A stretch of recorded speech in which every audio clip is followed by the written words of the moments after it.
So this video is to show y'all proper calibration and usage and care of our pH probes. So first, to begin, we have our pH probe. It is in a storage solution of a salt. We have our pH probe amp.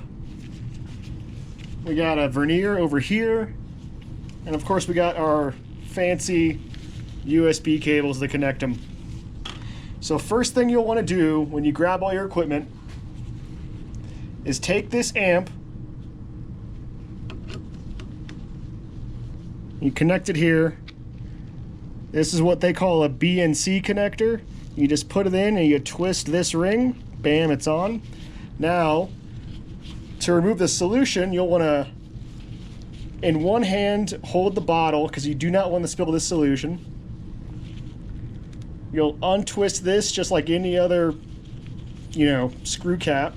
Once it gets loose enough, you'll be able to pull your probe out. You're going to take this solution and just put it into a beaker, just like that, so it doesn't fall over. Now from here, what we want to do is rinse off our pH probe. It's very important to not let these probes get dry.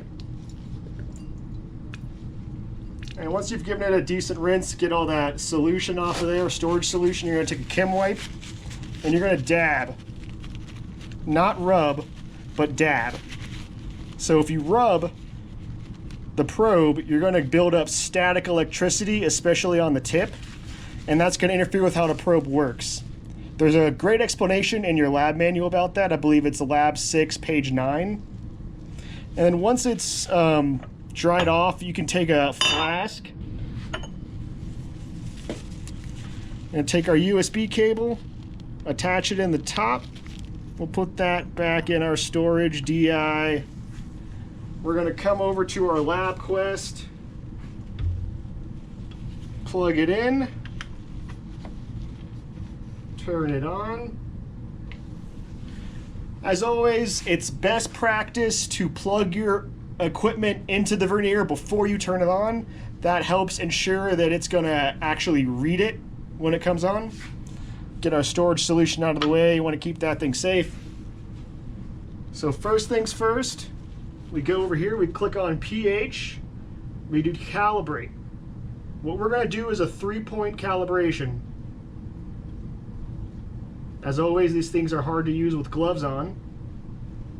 There we go. Select 3-point, hit calibrate now. So what we're going to do is we have 4 buffer solutions, a 4, a pH 7, and a pH 10. And we're going to use each one of these to calibrate our probe. So take the screw top off, take your probe out of your storage DI, go ahead and just give it an extra rinse. Hopefully your DI is as clean as the one out of the bottle, but it never hurts to rinse. You'll always want to rinse between samples. And once again, you dab, you don't rub. And we'll just drop that in there. And what we're going to do, and this is going to take a minute, but we want to wait until our relative stability reference settles around a certain range. It's going to keep moving. It won't hit a single value, but it's going to settle around a certain range. And so we're on pH buffer 4. So I'm going to go ahead and just type that 4 in there. But I'm going to wait to hit keep until I see it in a, it's going to bounce around a range of probably 10 to 20 units.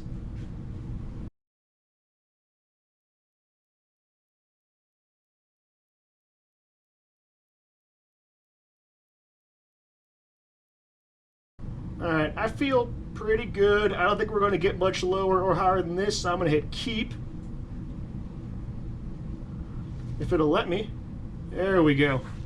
Now, move my buffer once again. I got to rinse before I do anything else.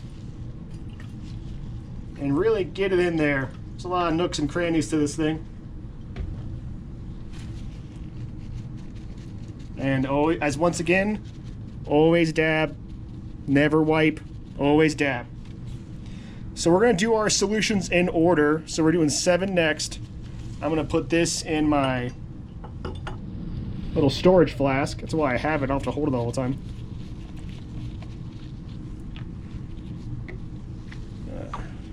Close up my pH 4 so I don't spill it. You know what? I'm going to be extra cautious and just rinse real fast again. Maybe unnecessary. Doesn't hurt to be safe.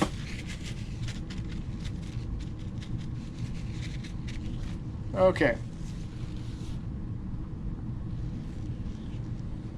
Once again, we want our reading to get close. It's just going to bounce around a small 10 to 20 range.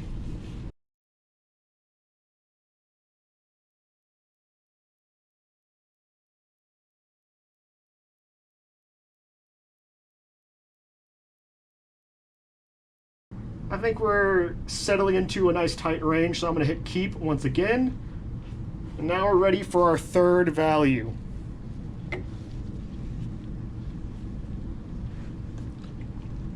I'm going to rinse. Just because I don't really want to contaminate my storage water. Personally, I don't want to contaminate it. If you get some solution in there, it's not the end of the world. It's just going to go in the waste beaker anyway. pH 10.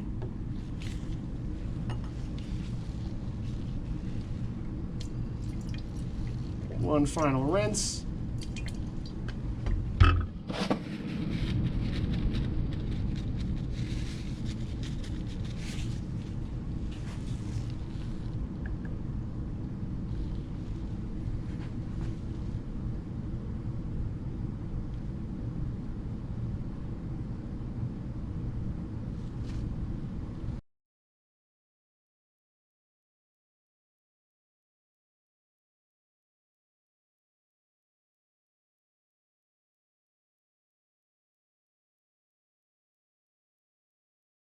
I think we're settled in pretty nicely here in the 40s and 50s, so I'm going to apply.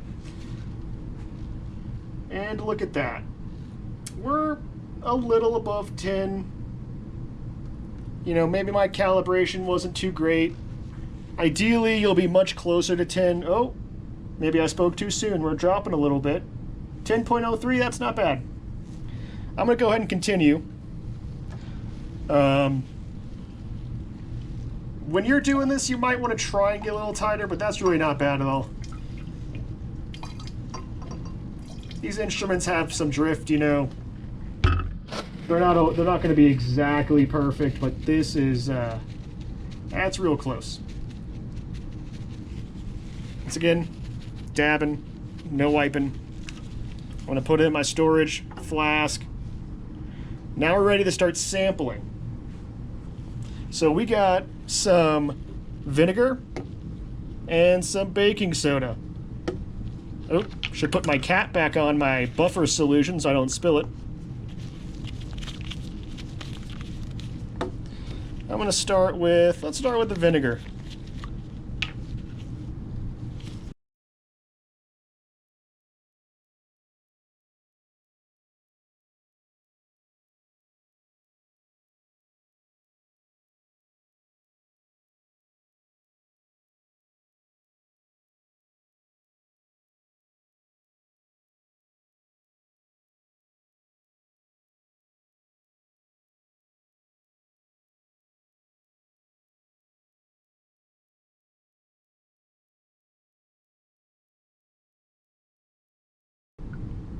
All right, let's drop it in, and look at that.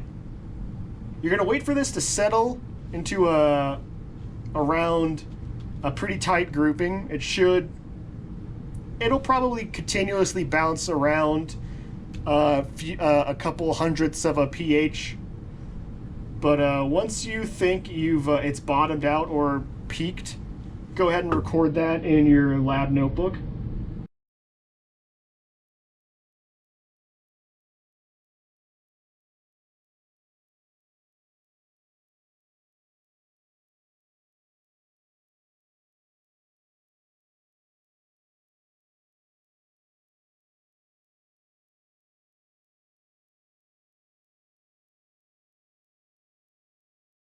All right. I think I'm going to call that 3.7 and move on to the next sample. So once again, as always, rinse. Always rinse. Do not be afraid to use a bunch of DI on this lab. Or a bunch of Chem wipes. And remember, I'll say it until I'm blue in the face. Dab. Do not wipe. Just dab. I'm going to place that in my storage flask. Close up my vinegar sample. And we will start next with our baking soda, sodium bicarbonate.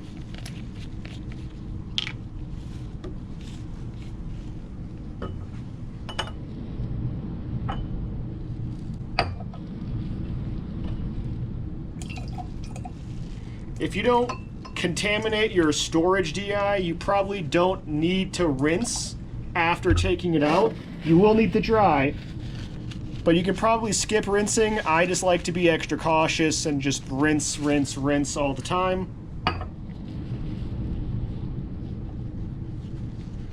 And we'll take the reading like the last.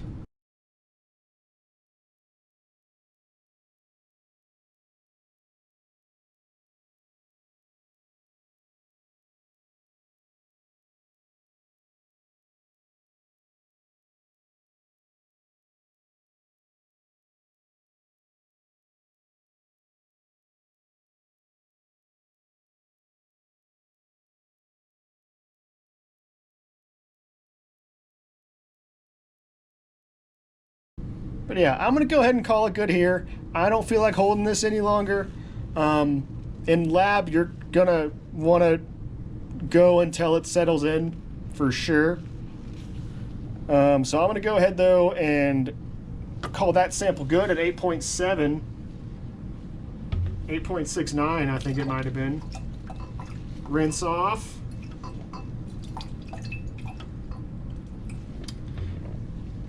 Put this in my storage flask. Close up my bicarbonate sample. And if you're taking a bunch of samples in a row, after 4 or 5 samples, it's not a bad idea to just recheck your pH in one of our buffer solutions, just to make sure that it's still calibrated. These Verniers, they can kind of get out of whack pretty easily. Come on.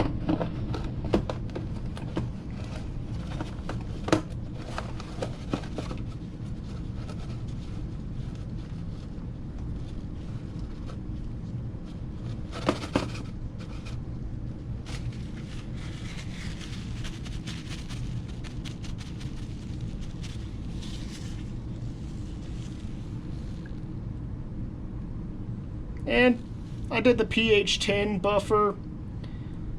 We're a little bit high, but that is where it was when I calibrated it. So that's just more on not great calibration technique by me. But we're looking pretty good. So once you're ready to wrap up,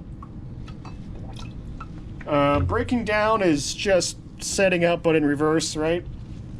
What you're going to do when you put your probe back in its storage solution, you'll want to make sure, dab after rinsing, first of all.